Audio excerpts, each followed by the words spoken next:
might have. So today we are going to be talking about Google Docs. And I will say I practiced this a couple of times, but I am the only one running things on my end. Usually when I do these presentations, I also have an assistant. So pardon me if things don't go as smoothly. Hopefully they will because I practiced, but I am not able to see the chat while I am presenting. So if you do have questions, go ahead and put them in the chat and I will have time at the end. I will make sure that we touch upon everything. So you can go ahead and put them in there whenever so you don't forget, and I promise we will get to them. In the meantime, let's get started. We're going to be talking about Google Docs today. So hopefully you are coming in with some basic knowledge. I don't want to spend time talking about how you create a document or basic things that you can do because it runs like pretty much any other word processing software. What I wanted to do today was focus on some things that it does that you may not be aware of. And this is not going to be, we're definitely probably not going to go the entire hour, but I just want to make sure that you are seeing some things that are new to you and hopefully will make it easier for you to use Google Docs in the future. So the first thing that we are going to talk about are some editing features. And these are some really useful tools, I believe. So we're going to start talking about shifting text, which is normally something that you do very simply through copy, paste, cut, copy, paste. And you can absolutely still use those in Google Docs, but there is a nice shortcut that you can use. And I have a practice document that I have set up for this event. So I want to show you how to move text without using the cut, copy, paste. So if the item that I want to use is this cute little piece here that I entitled Move This, simply highlight. I want to get the period in there. I missed on my highlighting. Simply highlight, and instead of cut, copy, paste, click and drag the item to wherever you want it on the page. And you'll notice that it left the original section and then moved to the new place that I wanted it. So this is a very easy way. Just simply highlight and then put your cursor over it and click and drag it to wherever you want it. You can do this for any text on the page. So that's a simple shortcut for shifting text in Google Docs. The next one is changing font. And I will say, if an item is highlighted, like Move This, it's pretty easy to go up on the page to where the font is and click the size up and down. But you can also do it through a quick keyboard shortcut, and that one is Control, Shift, period. And the number of times you click period, it'll keep going up a font size by 1. And then if you want to go back down, you do the comma right to the left. So just keep holding that Control Shift, but using the comma to get it back to the size that you want. So that is a keyboard shortcut for changing font. Like I said, I do think that one it can be handy, but it's not like that is very out of the way to simply scroll your mouse up to the top of the toolbar right here and do the same thing. So might not be the most useful, but I like it. I'm a huge fan of keyboard shortcuts. If I never had to stop and use my mouse in a document, that makes me very happy. I would do everything by keyboard shortcut if I could. So I use that. I find it much faster to do that because I'm already typing on a page than to have to stop and use my cursor. The next one on there is voice typing. And I think that voice typing is incredibly useful in a lot of scenarios. It can definitely be useful as an adaptive tool. It can be useful in a wide variety of scenarios. I think that this one works pretty good. I have used some voice to text software in the past, and some are better than others. Some are terrible. This one I would say is it's above average. So it's not perfect, but it is above average. So I'm just going to show you here how you do that. And I did on the slides give you the directions on how to find each of these tools that I'm using. And I will have the slides available for you at the end of the presentation as well. So this one, you go to Tools and Voice Typing. Tools is right here. And you scroll down to voice typing. The first time you use that, it's just going to ask you to authorize your microphone and the sort of basic things. But then once you do it, it pops up this little box on the screen, and you click the microphone and it turns red. When it's red, it is recording. You should now see me as I'm talking to you saying these things, exclamation point. And that's how you end a sentence, by simply saying what the punctuation is, unless you're not sure, question mark. In which case you can simply keep going and keep talking, period.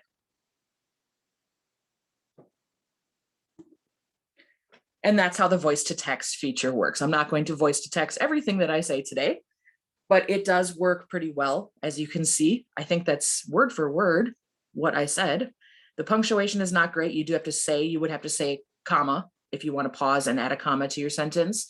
But if you're just looking to get the thoughts down on paper, this is a quick and dirty way to do it. It can also be used to create a transcript, which I think is very useful. So using the same feature, you can do any sort of automated text. So right now I'm pulling up a podcast that I'm in the middle of listening to, and I will go ahead and hit record and you can see what happens. And I still think of myself that way, even though an entire generation doesn't even know who my dad was, most likely, unless they're real hardcore baseball history fans or football history. And there you have it.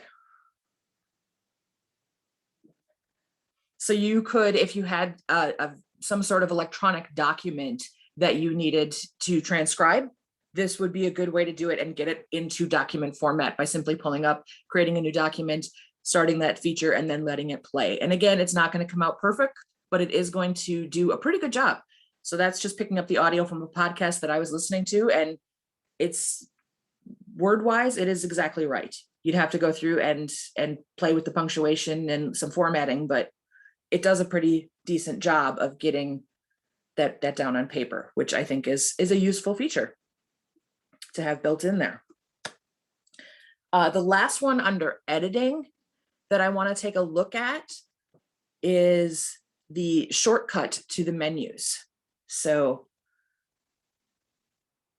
the menus up here, your file, edit, view, insert, format, tools, etc., are very, very handy. That's where everything is hidden in all of your word processing software.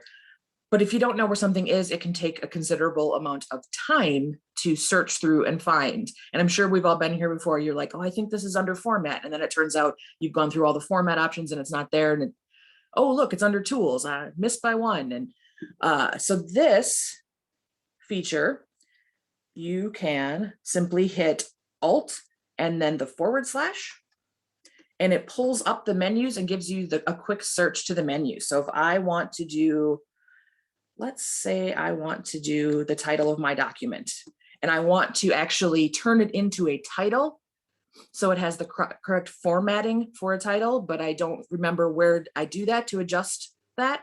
I can do Alt / and put in title, and it'll say, oh, apply title. That's what I was looking for. And then boom, look at that. Suddenly I've got a title simply by clicking that. So it's a very quick way to find what you're looking for, and you can search by natural language if you're not certain what something is called. And as you saw, it gives you the options as you type the word, so you can look through and see which one of those that you were looking for. So that's a really useful one, I think, when you're looking for something. So again, that is Alt / for searching the menus.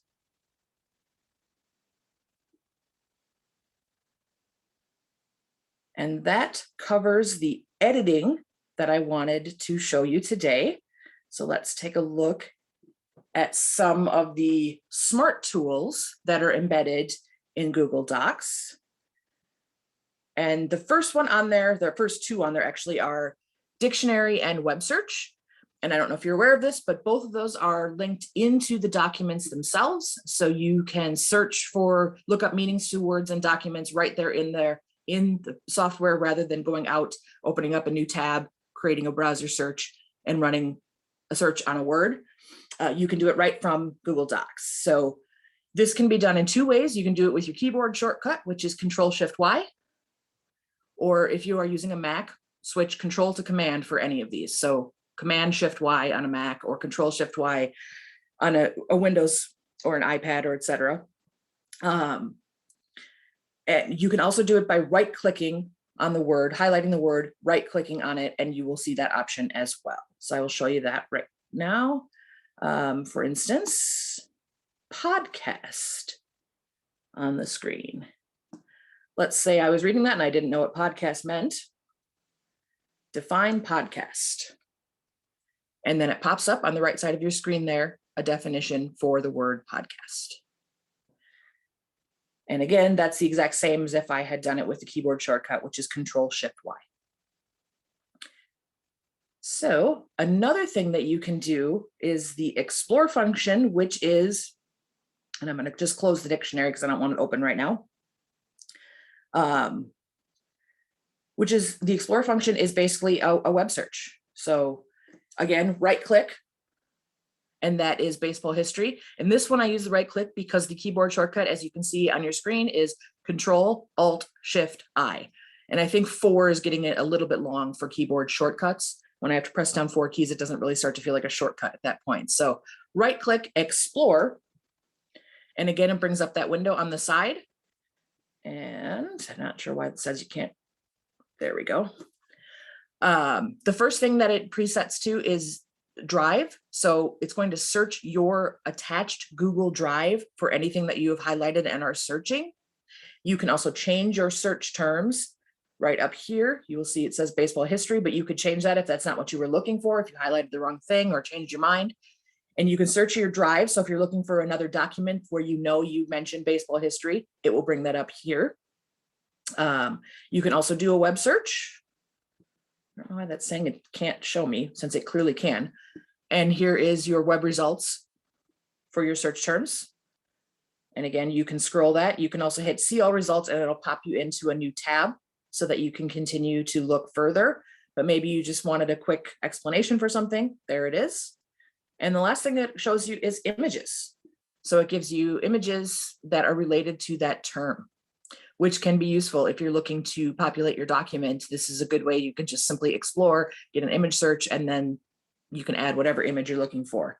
So let's just say I was looking to add an image here under baseball history, and we'll put in this lovely image of these baseball men. And there we have it. And so now very quickly, I did my search. I found what I was looking for, and I was able to add this directly into my document right where I was working. So it's a real quick way of finding the information that you need. And I find that very useful. I use my docs as when I'm creating trainings and things like that. So it's often helpful to be able to add that relevant web information or an icon or some sort of visual cue to help, especially when I'm doing a training. And that is how the explore function works. And then speaking of images, since it kind of rolls right into it, images can be added to a document in a couple of ways. I just showed you one, doing it through explore. You can also do it through insert image. And here it gives you the option of uploading it from your computer, which I'm sure most people are familiar with. You can do a web search through here to find what you were looking for. Or you can find something that is saved in your drive, or if you're attached to Google Photos from your camera roll, if you are have a device that has cameras, images stored on it, like an iPad or an iPhone, or by URL. So there's plenty of ways to find images. You can basically get them from anywhere and insert them into your documents. Once you have it in there, if you click on the image yourself to bring up this box around it that highlights it, you then have the option of formatting the image if you want to crop it right here in the document.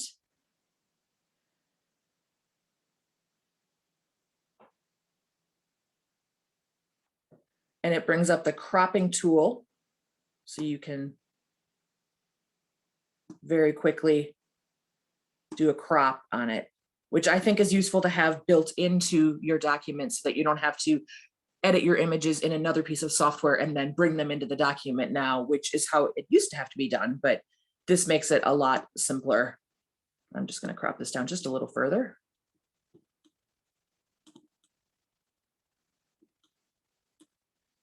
And the other thing that you can do to edit your images, again, when you click on it, it brings up this small submenu right here, which is giving you the option of setting your image with the text. So you can set it to inline with text or to run behind your text or in front of your text, etc.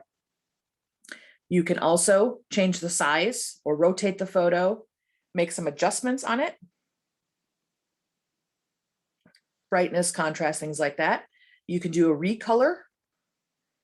So if you want to make your object a different color, you have a variety of choices there. And then, as I mentioned, the text wrapping can be done as well. So all of that can be done just by simply selecting the image in the document that's already inserted into the document. And once you do that, it brings up this menu right below your document, giving you those choices. So again, select the image by tapping on it, and the menu appears. So some very quick and easy ways to edit an image from directly within your document. And you'll notice, I mean, I know I'm jumping back and forth, but I've not actually left the document to do any of these things that I have shown you. The last thing, which I do think is useful, is version history. And if you are working collaboratively on a particular document and there are multiple people making edits, sometimes it's helpful to see when an edit was made or what edits were made, etc., or a previous history. And that is done by selecting File and going down to Version History. Right there, to see the version history. And then it brings up the document. And then on the right-hand side, you can see all of the previous iterations and edits that were done to it. So earlier today, as I was creating this practice document for you, I created at 11:08 and have been editing it throughout the day to make sure that it was ready for today's presentation. So that's something that I find very useful to know. I work on a lot of collaborative documents, so I find the version history can be very useful at times. Okay, those are our smart document features. And next are the collaborate and share features. And I'm sure that if you've used Google Docs in the past, you know the basics of sharing in the upper right share button. But there are a few things that can be done that you may not be as familiar with. And so I wanted to bring your attention to those. The first one on the list there is to get somebody's attention.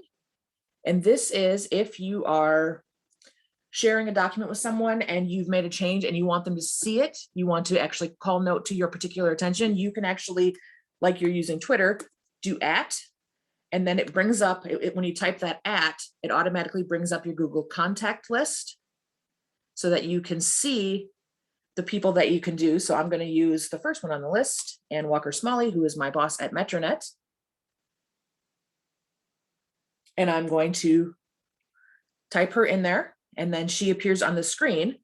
And when that happened, on the lower right corner, it says, mentioned people don't have access to this document.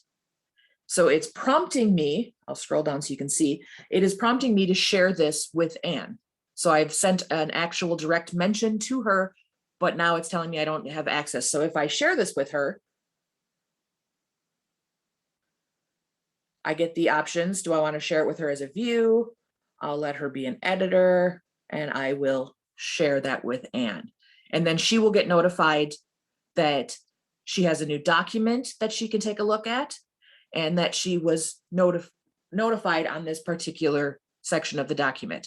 Had I previously shared that with Ann, when I put the @ Ann Walker-Smalley, she would have simply gotten an email saying, Olivia Morris would like you to take a look at this in the document, and it would bring her right to this. So it's just a quick way of drawing someone's attention to a portion of the document. If you're editing one section, you can go ahead and make your changes and then do the @ and add them to it, and it will bring it to their attention. The next is the ability to email this document. So you can email it right from the document page. So it is done through the File menu. So it's File, Email. And there are two things that you can do with that, and I'm going to show you. We're going to go up to File.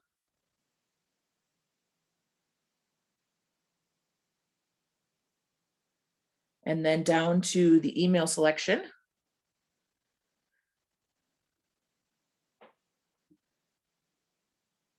Okay, sorry about that. So file, email, and I'm going to hover over email so you can see that you can first email this file, and then it will create the email. And I will just show you, create the email right here in the document. So you can click whether or not you want to send it to yourself, and then you can put in from your to. So if I wanted to email this to Anne, I can click that. And then I can add a personal note if I wanted to.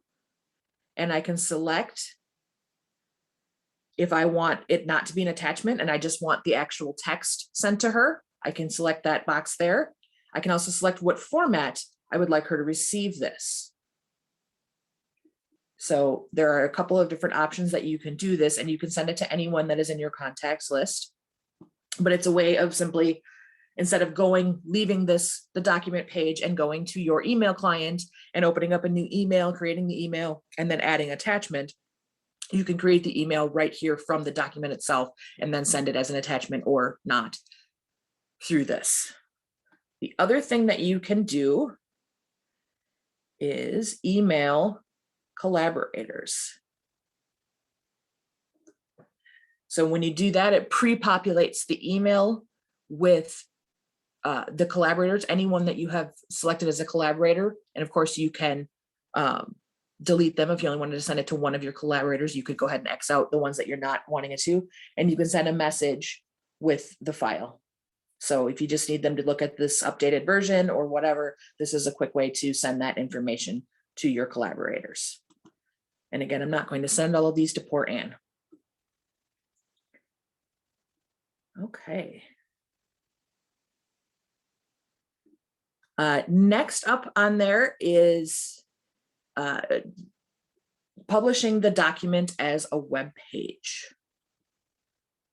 I was just talking about this with a friend of mine the other day, and she was working on a document that she was kind of using as a, she's a school library media specialist, and she was using the document, having it something that her students could add to. So it was collaborative among the students, and they were creating, I don't remember, some sort of like code of conduct or something. So whenever they thought like, oh, this should be in one of our rules, they could go and access the document and put it in there.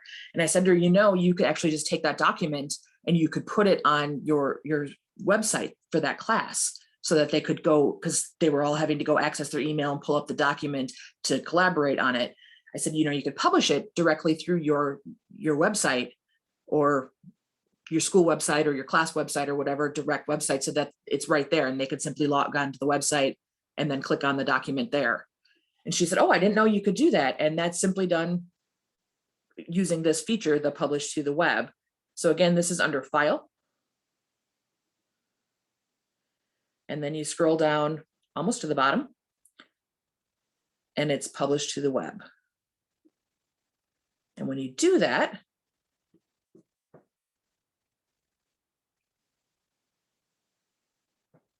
it makes your content visible to anyone who can see the website. And you can either link to the document, so you could just have a thing on here that says code of conduct document, or you can actually embed the document right on the web page so they can see whatever the current version is on the page. So I think that's useful to know that you can make it alive. It's not complete. You can still do it while it's in process, and it can be edited and changed while it is published to the web. So that is a useful feature, or can be in certain circumstances. Next is another one that works in a lot of different circumstances, which is the direct link to specific text. And this is, you're inserting a bookmark. So say, for example, you had a manual, a user's manual, which I know a lot of people have on Google Docs. And yet there's one section you find yourself referring to over and over and over again.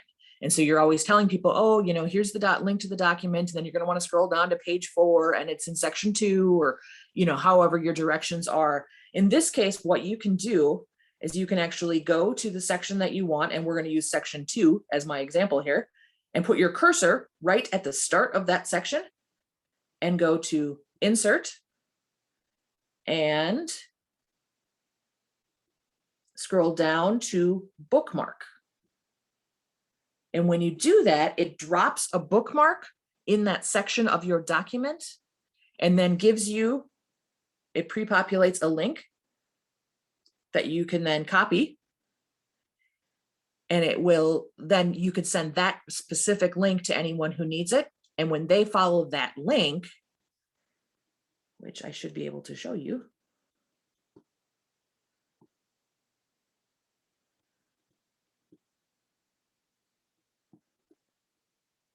Oh, that is not the right link.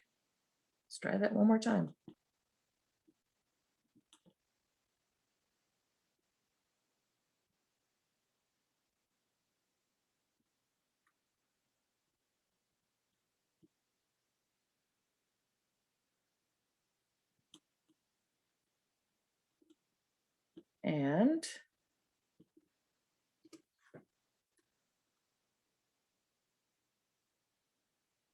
And when you do that, you'll notice this is only a one-page document so far, but you will notice that it brought me, my cursor is on the exact section that I started.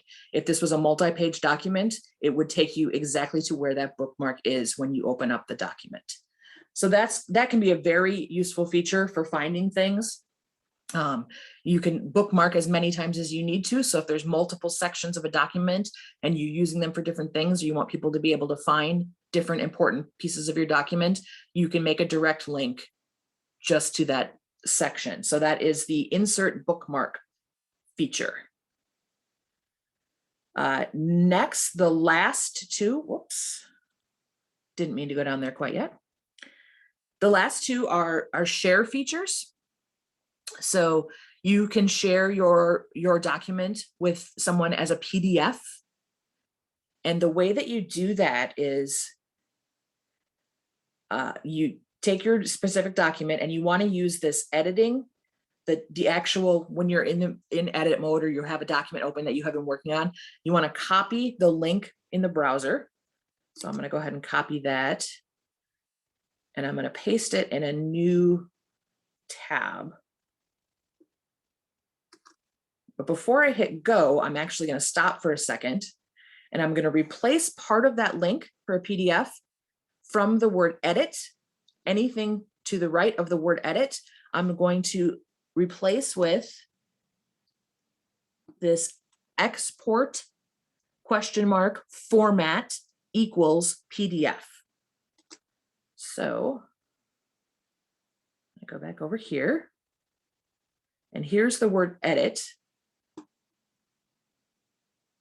So I'm going to take that to the right and then go ahead and replace it with this and hit edit, enter.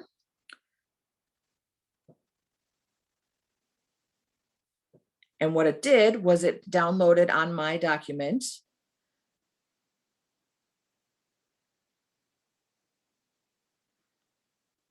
That is not what I meant to click there. It downloaded for me the PDF of this working document.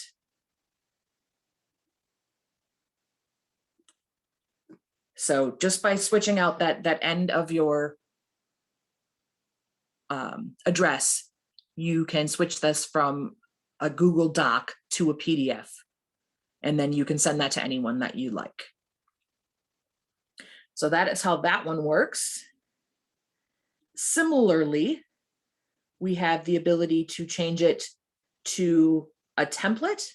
So say it's a document that you use for training, and you use it and let people, edit it at their own pace, or try this and this is how it works. So you wanted them to be able to use it.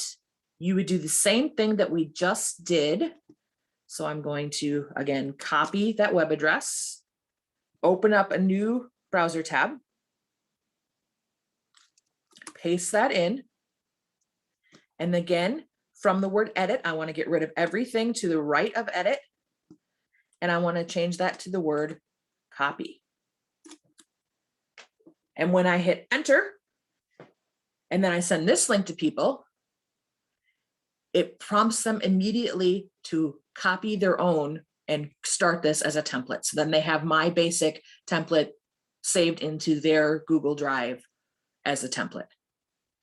So if you're doing a lot of collaborative work or trainings, these are really good ways to change the format without a lot of running around or nothing that would drive you crazy. They're pretty simple fixes, as you can see. So again, that is share as a PDF or share as a template. Okay. And that is the collaborate and share section. And the last one that I have are just a few tips and tricks that are more general. They don't fit into those other categories quite as neatly. So I wanted to just give you some. And one that I really like that I use all of the time is the ability to start a new doc. And I am using, you guys can see my desktop. So I'm on a Chromebook. So I have at the bottom a quick link to Google Docs at any time. Of course, I'm not always on my Chromebook. Maybe I'm using a public computer or somebody else's work computer or et cetera, et cetera, et cetera. Maybe I'm on my phone or my iPad. And instead of going then and accessing your Google Docs and then starting a new document, simply opening up any new web browser and typing in docs.new, that will automatically start you a brand new Google Doc. Fresh, clean, beautiful Google Doc. Quick and easy. You can also then bookmark this particular link, so docs.new. I actually have that bookmarked on my bookmarks there. So you can bookmark that and then you could hit your bookmark anytime from your own. So that is start a new doc anywhere. Add a quick link is another one that is really helpful. So quick links are done if it's, I will say this is not a perfect system. This works well for brand names or well-known things. So for example, I'm creating this document and I had typed in visit your local library and my local library is St. Paul Public. So I'm going to highlight that. And I could, of course, open up a new browser window and go to the St. Paul Public Library and get their web address and copy and paste it and add the link as normal. But the quicker way to do it is to simply hit, here's your keyboard shortcut, Control K. And when you do that, it pops up this little search box and it searches for any documents that you might have, as well as a web search. So here is the St. Paul Public Library's website, and I'm going to click on that and one tap, and that is linked. So that one I use frequently because let me tell you, I link a lot of libraries and a lot of documents, and I simply just type in the name, Control K, and boom, I can link them in a second. It's very quick, very efficient. So for anything that's well known or that comes up with a basic Google search, like I said, it's not flawless, but it does work pretty well, at least for the things that I find that I use it for. All right. Word count on screen. If you have a word count that you absolutely have to keep it under X number of words, it can be helpful to be watching while you're typing instead of having to keep stopping and highlighting the whole page and how many words is this, which is what you used to have to do in Microsoft Word. You can now do, it is in the tools under word count. So I'm going to go back to the document and I'm just going to hit tools, word count. And when I hit that, it brings up your word count, but it gives you this little option down here, display word count while typing. If I select that and I hit OK, in the lower left corner of my screen, you can now see how many words this document is. And as I keep typing, that will update. So you can keep track of your word count right there on the screen. I think that's very useful if you are required to have a minimum or a maximum number of words for something. It's easier to do it while you're watching, I think. So another one is paste without formatting. If you're copying from another source and you're pasting it into your document, I'm sure we've all done this, and then it appears and it's like way bigger than it should, or it's in a funky sort of font. The easy way to do that through the tool menu is to actually go into edit and paste without formatting. But I just wanted to let you know that the keyboard shortcut for that is Control-Shift-V. So like I said, huge fan of the keyboard shortcuts. So I wanted to make sure that I got that one in there because I use it all the time. I'm pulling things from multiple sources when I'm creating a document or a training document. So I'm constantly pasting, and it's instead of the actual paste, which is Control V, I do the Control Shift V automatically because I don't want all of that funky formatting in my document. It just makes everything a pain. So 2 left for you. One is adding fonts. This is really easy to do, but Google Docs doesn't come with a bunch of fonts preloaded, but lucky for you, you can pick any font you want.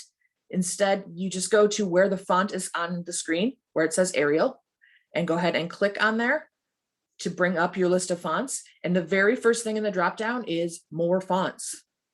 And if you select that, there are fonts galore.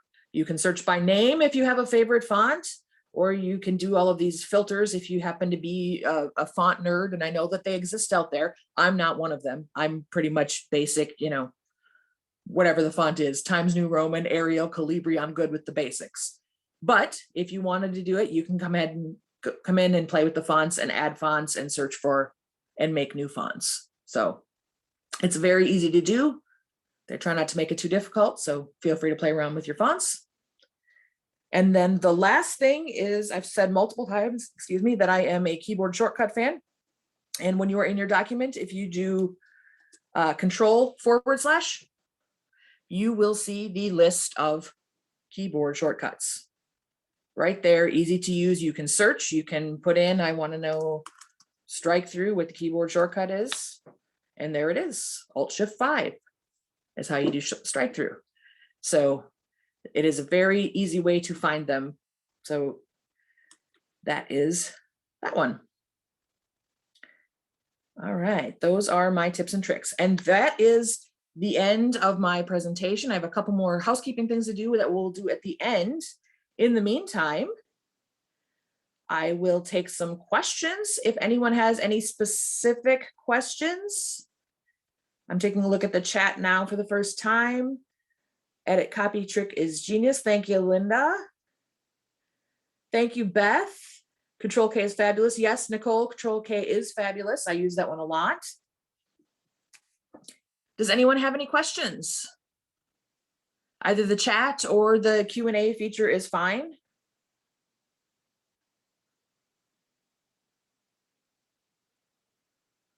All right, if you do have any questions, go ahead and feel free to pop them in there. I am fine with that at any time. Meanwhile,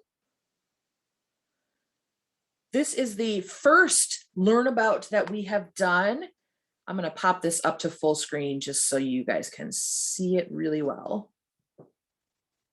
So this is the first Learnabout that we've done today on Google Docs. Coming up November 8th, these are all going to be on Mondays. November 8th, we are doing Google Drive. That one I'm going to back up a little bit and start a little more basic. I think most people know how to save in Google Drive, but there's some kind of basic things that I think get overlooked. So we're going to take a look at Google Drive and how you can make that more efficient for you. Then Google Sheets, and to be honest, I feel like I could do 5 or 6 on Google Sheets because there are so much. So I'm still figuring out what I'm going to include in there, but I think it's going to be a good one. And then those were the first 3 I had picked, this one and then the next 2. And someone emailed me and said, what about Google Slides? And I just hadn't started planning for next year yet, but now I have scheduled that one for January 10th. So we'll be taking a look at Google Slides. And metrolibraries.net is the MetroNet website, and you can find all of the information about our upcoming events on the website. You can also sign up for our weekly newsletter, Metro Briefs, if you want more information and to make sure that you're on the list to get this stuff. And then lastly, I talked about questions. If you have any, again, I'm more than happy to answer your questions. I've also included my email address. Feel free to follow up with me. Any sort of further questions or comments. If you have an idea for a training, I would love to hear about it. You can go ahead and reach out to me by email at any time. And this particular presentation is bit.ly/learnaboutdocs. Go ahead and feel free to track down the slides on this, because as I showed you, and I know I didn't have these up for most of the presentation because I was actually live demoing this, but I do have those shortcuts on how do you find those things in the slides. So feel free to go ahead and grab this presentation if you want to take a look at the stuff that I showed you today. And it seems I've got a question.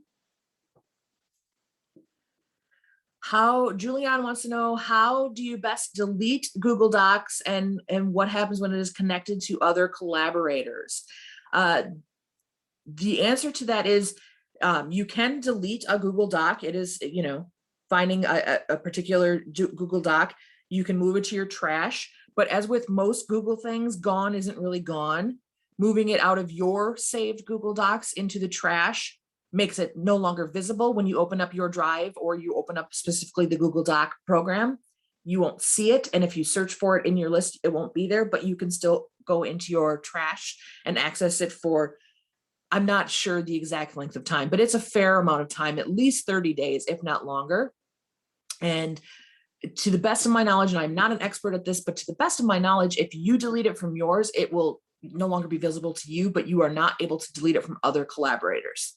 The only way to permanently get rid of a document is it has to be owned by and not shared with anyone else. So if it is yours and yours alone, you can get rid of it. If other people have it, you cannot pull it from their drive. So that is the answer I have to that one.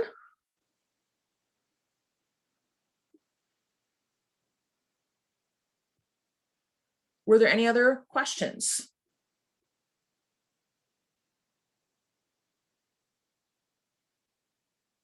I will stay here for a few more minutes. If people do have questions, feel free to ask them. But here we are at 4:45. And that is everything that I have. So that is the end. I told you we wouldn't take an hour. Thank you all for coming. I really appreciate it. I hope you sign up for the future sessions. Tell your friends, bring your friends. Thanks so much.